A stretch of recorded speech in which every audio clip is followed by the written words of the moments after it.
can never underestimate flooding. It can be very scary, very scary. And in this case, we multiple fatalities. So let's get right into it and jump right into everything and see what we're talking about. Well, 6 million people across Tennessee and parts of South Carolina and Kentucky, they're under flood watches today after a severe storm slammed Chattanooga just overnight. 3 people were killed when a tree fell on their car as torrential rain and flash flooding shut down roads, stranded those drivers, sparked water rescues. 1 man is missing after first responders saw him get swept away by those very floodwaters. More than 6 inches of rain fell in parts of Chattanooga, making it the second wettest day in the city's history. That's according to the National Weather Service. That's also where NBC News national correspondent Aaron Gilchrist joins us now. Aaron, tell us specifically about the damage. What are you seeing there behind you?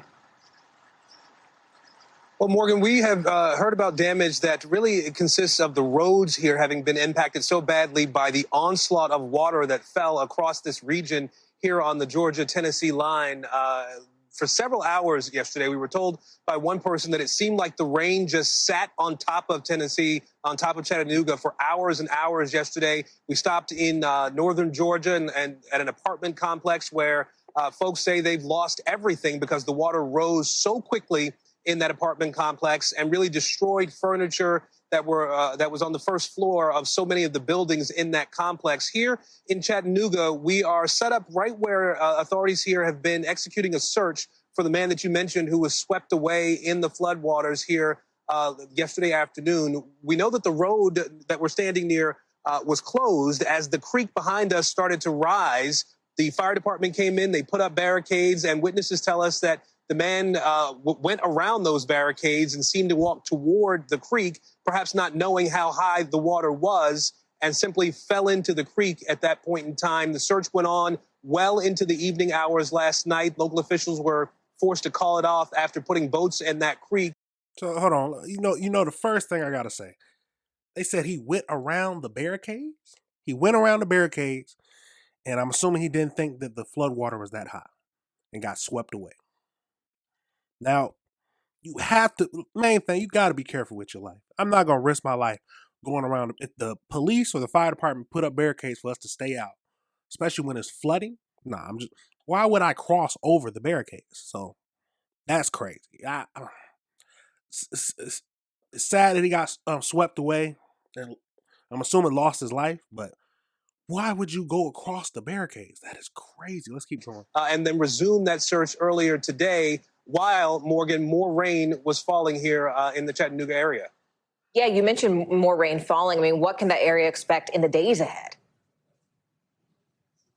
Well, there is still a flash flood warning in place for Hamilton County, where we are here in Chattanooga. That's a warning that's telling people that they really need to be looking out for rising water. We've had rain happening on and off here throughout the day, heavy at times. It's pretty light right now.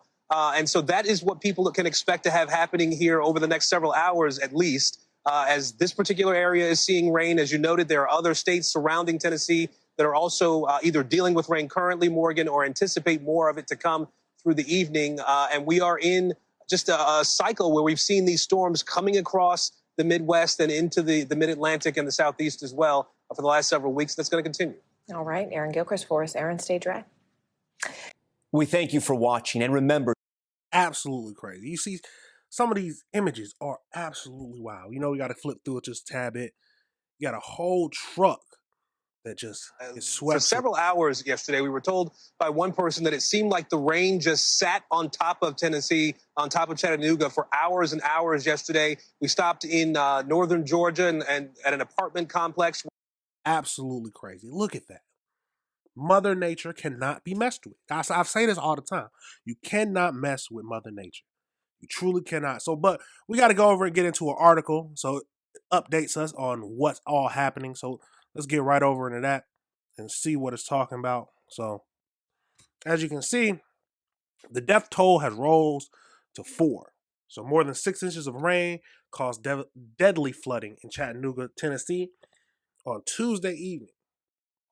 3 members of the same family died when the saturated ground caused a tree to fall on the car. Oh my God. Jesus. Okay, so let's get right into the latest. The death toll has increased to 4 following Tuesday's historical flooding in Chattanooga. A mother, a father, and a child died when the saturated ground caused a large tree to fall in the Chattanooga suburb of East Ridge just after midnight.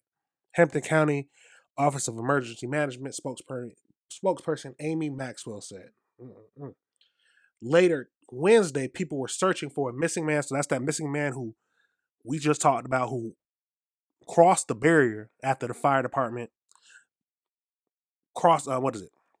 blocked off a rising creek. So he crossed the barrier and got swept away by floodwaters, according to the Chattanooga Times Free Press.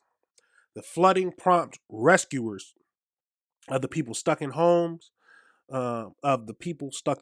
and swamp vehicles on Tuesday. Hampton County Mayor Weston declared a local emergency Tuesday night. Residents were urged to exercise extreme caution. So the fire department rescued people trapped in vehicles, residents stuck in their houses.